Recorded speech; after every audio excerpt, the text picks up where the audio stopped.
अस्सलाम वालेकुम दोस्तों, तव्हांखे अॼु नेक्स्ट ड्रामे यानी तकरार ड्रामे जी अचण वारे किस्तनि जी तफ़सील ॾींदासीं ऐं अब्बास गुल जे बारे में भी कुछ तव्हांखे मालूमात ॾींदासीं। इन नंढे वीडियो में दोस्तों पहिरियां खे पूरो ॾिसो जीअं तव्हांखे सॼी कहाणी सम्झ में अचे ऐं थी सघे त शायदि कोसो वीलॉग यूट्यूब चैनल के ज़रूरु सब्सक्राइब कंदा ऐं पेज के भी फॉलो लाइक शेयर ज़रूरु कंदा।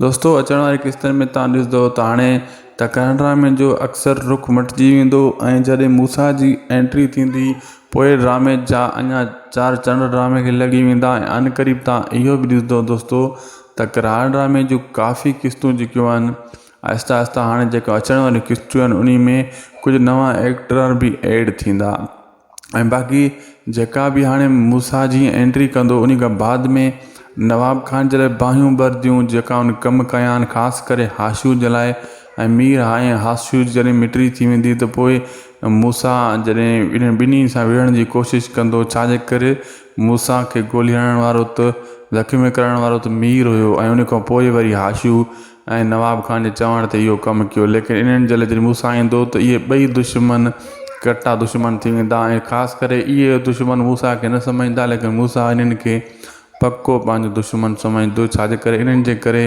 मूसा सां इहो हशर थियो। बाक़ी रही ॻाल्हि दोस्तों जेको आहे अब्बास गुल मोहब्बतुनि जो माग में भी अचण वारो आहे। काफ़ी नवां ड्रामा अची रहिया आहिनि रिकॉर्ड थी रहिया आहिनि उन्हनि में जेको आहे अब्बास गुल जी एंट्री थींदी। सच पुछो दोस्तों अब्बास गुल अगरि इन ड्रामनि में न आहे त ड्रामो मज़ो नथा करनि। दर्दनि जो दरिया में अब्बास गुल हुयो काफ़ी ॿियनि ड्रामनि में उन जो अंदाज़ ही पंहिंजो आहे अब्बास गुल जो। अगर उहो इन तकरार ड्रामे में या ज़हर ज़िंदगी में हुजे हा त अञा मज़ो थिए हा।